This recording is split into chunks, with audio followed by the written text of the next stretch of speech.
Hello, friends, anti-novelists, curious onlookers, Lilligans. Welcome back to the library, where I am working on Zettelkasten for fiction, where imagination finds order, the book that I am writing for you to help you get your book written. So let's jump right into it. Today I've been working on the chapter Under the Novel Doctor, which talks about how to repair scenes. So a couple of things keep coming up both in my writing classes and tutorials where my students are asking questions, and also just in general as I'm explaining how to repair scenes that have gone bad or how to fix chapters that are wonky. So I thought, let's just talk about it in today's episode. So here we go. When a scene goes wrong and you know something is funky, and as the writer, you have to figure out a way to get your characters out of it, that's when you need scene repair. You need to call the novel doctor. So when you do that, there's a couple of things that I want you to avoid. And this is fresh in my mind because I've just written this part of the chapter. So let's flip back through my Zettelkasten cards to two specific concepts. They're the /5 and the /6 cards. Here we go. So the first card that I want to talk about is my 7025.5/5. This is what we call plot armor. In teeny tiny micro baby doses, plot armor can be okay. And I discuss in this chapter the times when plot armor is maybe good or can be like a high five woohoo moment for your readers. But anything beyond that one little drop is deadly and your readers will hate you. Here's why. Plot armor is what a writer uses when maybe they have written themselves into a corner. You've gotten your character facing this challenge, dealing with this conflict. Everything looks dark and dire, and it's the end of everything that we know. And then it's what I like to refer to as the magic pterodactyl. The magic pterodactyl swoops in, saves your character, especially if it's a main character. Your readers will really hate you. And all of a sudden, everything is fine and they get to go on down the story road. No. Don't do that for several reasons. Number one, it cheats the characters out of the true arc of their story, and it cheats your reader from seeing their growth. And number two, it cheats the story arc of the whole novel. This is especially true in a series. You can't write your character into a corner in book one, and then by some miracle, they slide past the corner, they wiggle their way out because of a magical pterodactyl, and then in book two, voila, it's like that thing never happened. No.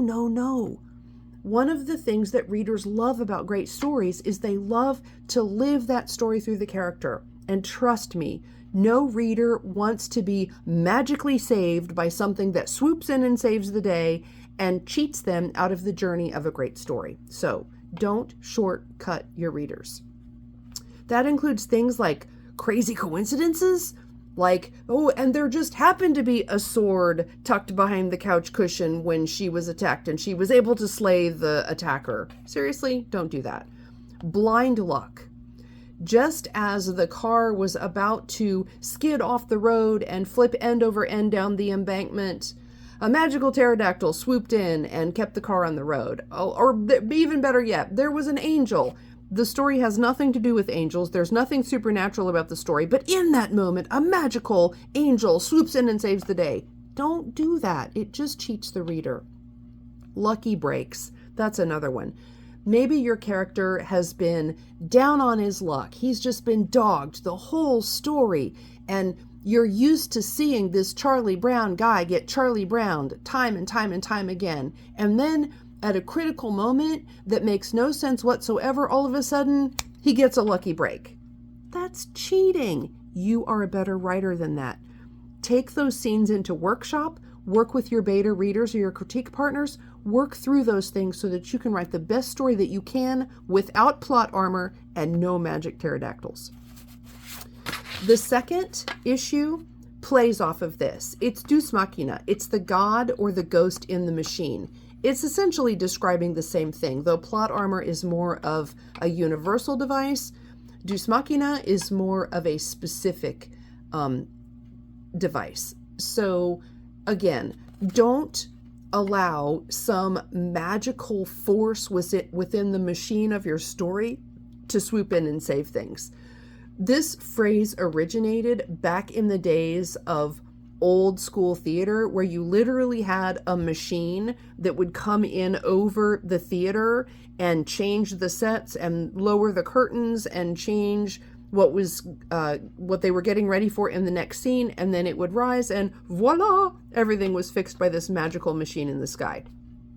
Don't do that. Again, you are a better writer than that.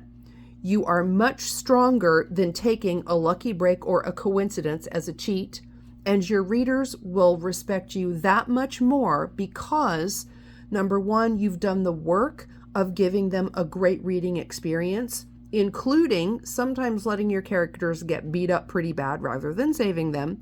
We all love our heroes. We want them to be awesome and fare well, but sometimes they've got to take their lumps. And number two, push yourself as a writer. I argue all through my Zettelkasten for Fiction book, your job is to push yourself as a writer and grow. That is my wish for you. Don't take the easy path. Don't take the cheat path. And don't disrespect your reader by doing the thing that makes them throw up your hands and chuck your book onto the did not finish list. I don't want you to end up there. I want readers to love your books. That's why I'm doing this, to help you get them finished and write the best book that you can. So, no plot armor and no Deus Machina. That is the lesson for today. I will continue working on this chapter. I've got about 400 or 500 more words to write on it. And then I'm going to move back over and work on world story structure and stories from around the world. So I will keep chugging along. You guys keep sending in your questions. I do appreciate them, and I love your observations and your comments because they either make me chuckle or make me think really deeply, and I love both of those things. And I will keep you posted as I develop my word count. I only got about 800, 900 words today, but that's okay because I ordered some things and moved some things around, which was awesome. So with that said, you have your marching orders. Keep getting those words on the page, and I will see you tomorrow.